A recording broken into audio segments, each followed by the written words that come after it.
गया शीलू बहन के साथ में जाओ आओ। तो उस समय हम सेवा क्या करते थे, माइक लगाने की, चित्र रखने की, शिविर वाले जो आते थे उनके लिए जैसे और तैयार करने की, गीत बजाने की, भोजन खिलाने की, यही हमारी ड्यूटी रहती थी मधुबन में तो 2 महीने।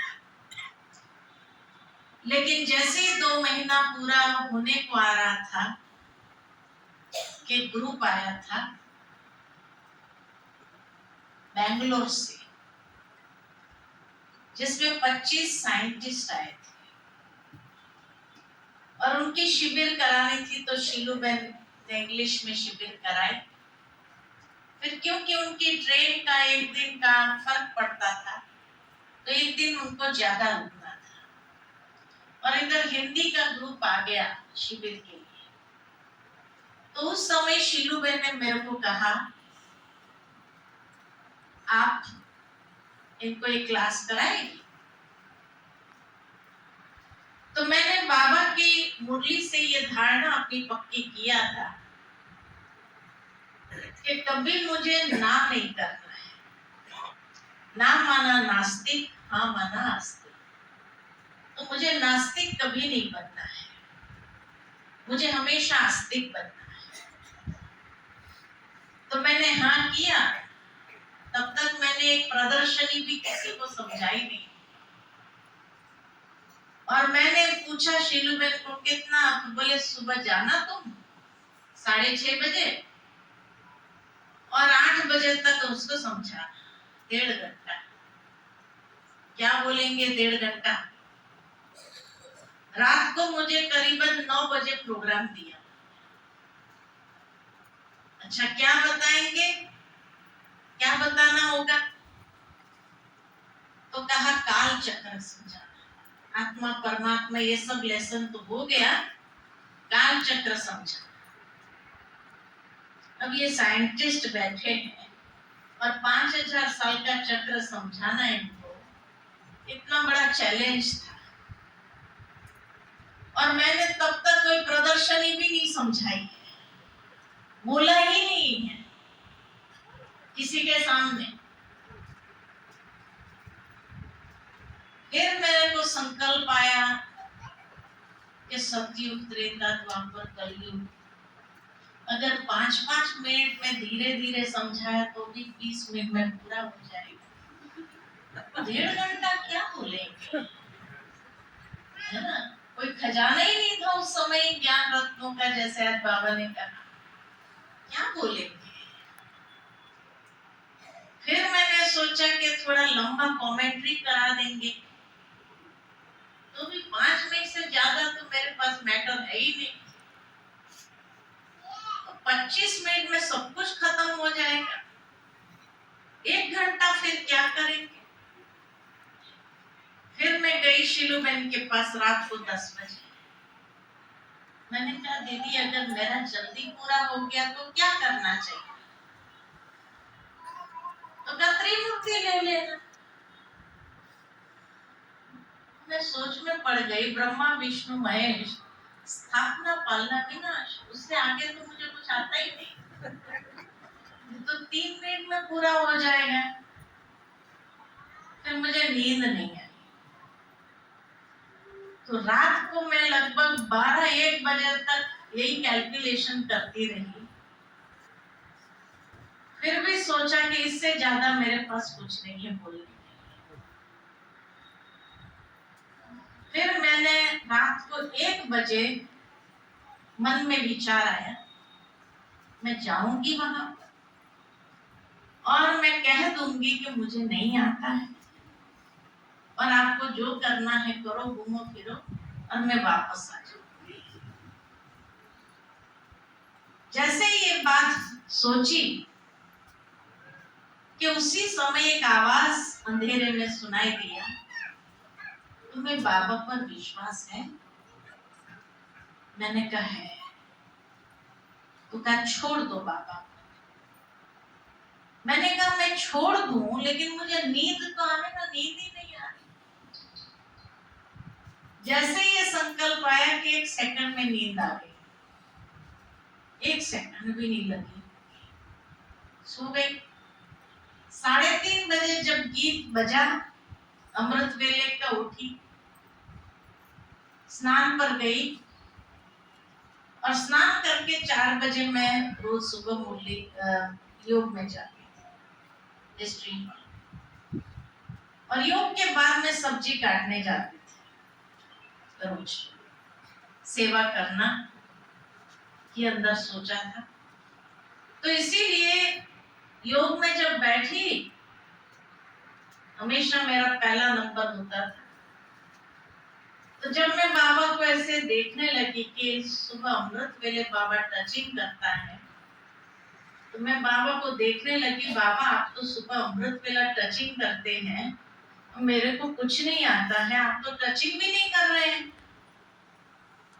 जब टचिंग भी नहीं हो रही है तो फिर से वही विचार है, कोई बात नहीं, मैं जाऊंगी और मैं कहूंगी मुझे नहीं आता है और मैं वापस आ जाऊंगी। जैसे ये विचार आता था कि फिर से दोबारा वही आवाज सुनाई दिया, तुम्हें बाबा पर विश्वास है? मैंने कहा तो छोड़ दो बाबा पर। मैंने कहा छोड़ दूं, लेकिन मेरा योग तो लगे ना, योग ही नहीं लगता है। जैसे ये कहा मैं एकदम गुम हो गई। मुझे पता नहीं कब ये 4:45 बज गया, योग पूरा हुआ, और जैसे ही योग पूरा हुआ तो मैं रोज सब्जी काटने जाती थी। उस दिन पता नहीं मेरे पैर मुझे कमरे में ले जा, ये भी नहीं पता मैं क्यों जा रही हूँ। स्नान तो कर लिया, फिर मैं क्यों जा रही। कमरे में गई और मैंने अलमारी खोली जहां मेरे कपड़े रहते थे। तो जब 3:30 बजे मैंने स्नान करने के लिए वहां से कपड़े उठाए तो कुछ नहीं था, खाली ब्लैंक था। दूसरे जोड़ी कपड़ा धोने में गए थे और बाकी तो बैग में थे, तो वहां कुछ नहीं था। लेकिन जब 4:45 बजे मैं कमरे में आई तो वहां 2 किताब पड़ी और खोलकर देखती हूँ, वर्ल्ड रिन्यूअल की किताब थी। खोलकर देखती हूँ तो वही काल चक्र 6 पेज, इतना साइंटिफिकली एक्सप्लेन किया हुआ। मैंने सोचा ये किसने रखा है। मेरे कमरे में 2 बहनें और थी, उनसे मैंने पूछा, मैंने कहा आपने रखा? बोले नहीं, हमने तेरी अलमारी खोली नहीं। और सचमुच उनको इंग्लिश किताब से क्या मतलब आया। मैंने सोचा जरूर शीलू बहन आई होगी शायद कमरे में। मैं सुबह सुबह 5 बजे शीलू बहन के पास गई। मैंने कहा शीलू बहन आपने ये किताब रखी मेरे लिए? तो नहीं, मैं तेरे कमरे में नहीं। अब किसने रखी मालूम नहीं, चलो पढ़ने दो। अब पढ़ना शुरू किया। ठीक 6:15 बजे मैंने पढ़ लिया पूरा। मेमोरी पावर मेरा अच्छा था, मेरा अंदर जैसे सब कुछ बहुत अच्छे से याद हो गया। 6:30 बजे जब मैं वहां पहुंची योग भवन में जहां शिविर होती थी, तो जब वहां पहुंची वो 25 लोग बैठे थे। मैं गद्दी पर बैठी, जैसे ही उनको देखा सब भूल गए, एकदम ब्लैंक हो गई, एकदम ब्लैंक हो गई। कुछ भी याद ना आए मैं क्या पढ़ के आई, कहां से शुरू करना है। तो मैंने सोच लिया कोई बात नहीं, सफेद लाइट होने दो, मैं उनको कहूंगी मुझे नहीं आता है और मैं चली जाऊंगी। तीसरी बार वही आवाज सुनाई दिया, तुम्हें बाबा पर विश्वास है? मैंने कहा है। तो कहा छोड़ दो बाबा। मैंने कहा अच्छा छोड़ देती हूँ। और जैसे ही मैंने कहा छोड़ देती हूँ, उसके बाद मुझे मालूम नहीं कहाँ गायब हो गई मैं। और कब सफेद लाइट हुई, कब माइक मेरे सामने आया, कब मैंने बोलना शुरू किया, क्या मैंने बोला मुझे कुछ भी पता नहीं। जब मुझे होश आया तो मैं देखती हूँ 8 बजा है। 1.5 घंटा मैंने क्या बोला मुझे पता नहीं।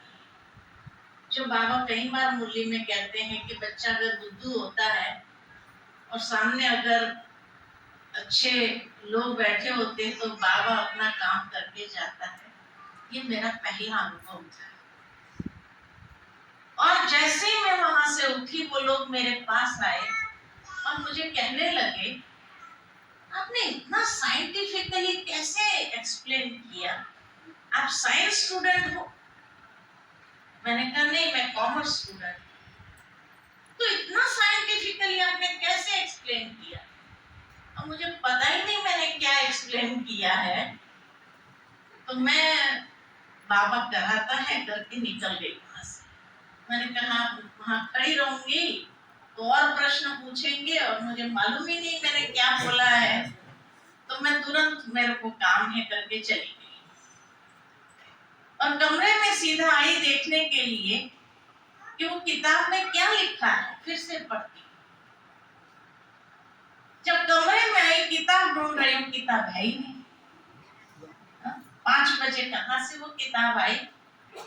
और 8 बजे जब मैं कमरे में आई तो किताब है ही नहीं। सबको मैंने पूछा, मैं यहीं छोड़ के गई थी मेरे खटिया पर। हमने देखा ही नहीं, हमने देखा ही नहीं, कोई किताब ही नहीं देखी हमने। तो जो बाबा ने कहा था बच्ची कुछ समय यहाँ रहो और सीख जाओगी, और उस दिन के बाद आज तक भी शिविर में काल चक्र का लेसन आता है। आज भी लोग यही कहते हैं, इतना अच्छे से काल चक्र कैसे समझ पाए। सभी लेसन में कराती हूँ, शिविर में सभी लेसन कराती हूँ, लेकिन फिर भी काल चक्र ये फर्स्ट लेसन मेरा था जो बाबा ने जैसे इस मुख का प्रयोग करके बोला था। और दूसरा लेसन मेरा जो था ये अष्ट शक्ति। और आज भी अष्ट शक्ति कई लोग उसको सुन करके करा रहे हैं। एक एक शक्ति पर एक एक घंटा मैंने बोला है, और YouTube में आज भी है। कई बहनें उसी के आधार से अष्ट शक्ति करा रही है। कल ही एक बहन ने फोन करके मेरे को कहा, मैं अष्ट शक्ति आपका सुन करके करा रही हूँ, मुझे खुद को इतना अच्छा लग रहा है, कैसे आप कराई है एक एक घंटा एक एक शक्ति के ऊपर। मेरे को समझ में नहीं आता है, इतना मटेरियल कहाँ से आपको बाबा ने दिया। तो अष्ट शक्ति ये मेरा दूसरा, लेकिन उसके बाद जैसे बाबा ने मेरे अंदर वो योग्यता भर दी। बहुत लोगों ने मुझे कहा कि पढ़ाई करो, आगे बढ़ो, ये डिसीजन गलत है। लेकिन बाबा का जो वरदान था वो इसीलिए था क्योंकि मैं आज्ञाकारी बनी।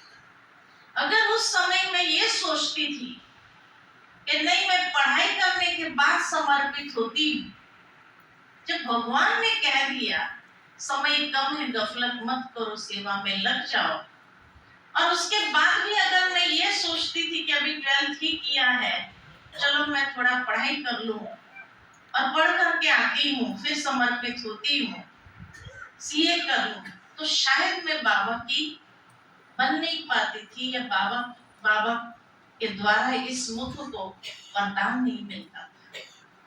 तो ये जीवन में अनुभव किया कि बाबा के वरदान को अगर साकार अनुभव करना, तो जिस दिन की मुरली के अंदर जो बात आती है उसी को हम आज्ञाकारी बन करके अगर स्वीकार करके चलते हैं तो वो हमारे लिए एक वरदान बन जाता है। और इसी आधार पर मैं जीवन के अंदर अगर आगे बढ़ सकी तो उसकी सीक्रेट यही है कि जिस दिन की मुरली में जो बात आती है मैं उसको एकदम सिंसियरली फॉलो करने का प्रयत्न करती हूँ, ताकि बाबा का वरदान सहज रूप से अनुभव कर सकूं। और यही अनुभव ने बहुत आगे बढ़ाया। बढ़ाने वाला तो बाबा ही है, कराने वाला बाबा है, लेकिन बाबा कैसे कराता है? भाई जी जैसे कह रहे थे कि नींद में भी भाषण करने के लिए अगर कहा जाए तो मैं कर दूं, ये भी एक अनुभव। ये जब मैं सेंटर पर आई तो उसके बाद मेरे को बहन जी ने कहा तुम अगर हिंदी ठीक से नहीं बोली ना तो तेरे को एक भी कोर्स वाला नहीं दो, हिंदी पहले ठीक करो, हिंदी सुधारो। तो मैंने सोचा हिंदी कैसे सुधरेगी मेरे, उसके लिए मुझे इतना कांटेक्ट में आना पड़ेगा, बार बार कोई चीज बोलनी पड़ेगी। तो 85 में जब पद यात्रा निकली तो मेरे मन में संकल्प आया मैं पद यात्रा में जाऊं। तो बॉम्बे से दिल्ली तक पैदल किया इसी लक्ष्य से कि गांव में जाएंगे कैसे भी बोलेंगे, उनको माइंड नहीं होता है। बॉम्बे में मेरे को बाबा ने रखा था, बॉम्बे में बोलने से तो माइंड करते अरे इसकी भाषा ऐसी है, इसकी भाषा तो ज्ञान कोई सुनेगा नहीं। लेकिन गांव में तो कोई प्रॉब्लम नहीं, तो मैं पैदल यात्रा करती थी।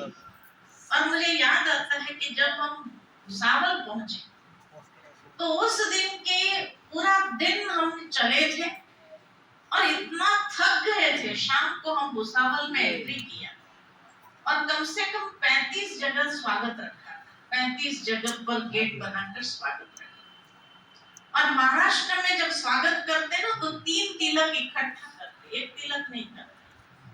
हल्दी का करेगा, कुमकुम का करेगा और एक काला करेगा। तो सारा कपड़े जो है हमारा हल्दी कुमकुम और वो काला, उससे ये हो गया। 35 जगह स्वागत होने के बाद इतने थक गए थे हम और मुझे कहा गया कि आपको यूथ रैली का पूरा मतलब बताना। मेरे में ताकत ही नहीं थी कि मैं खड़ी होकर के बोल सकूं, क्योंकि हमारे साथ पदयात्रा में जितने भी थे उसमें से 2-4 लोगों को बोलना आता था। तो मेरा नंबर उस दिन था और मेरे को मालूम था कि मेरे को आज नींद आनी है, स्टेज पर ही नींद आएगी। तो 8 बजे तक प्रोग्राम चलना था और मैं स्टेज पर बैठी थी और स्टेज पर बैठे बैठे मुझे नींद लग गई और अनाउंस हुआ कि उषा बेन यूथ का ये रैली का उद्देश्य बताए।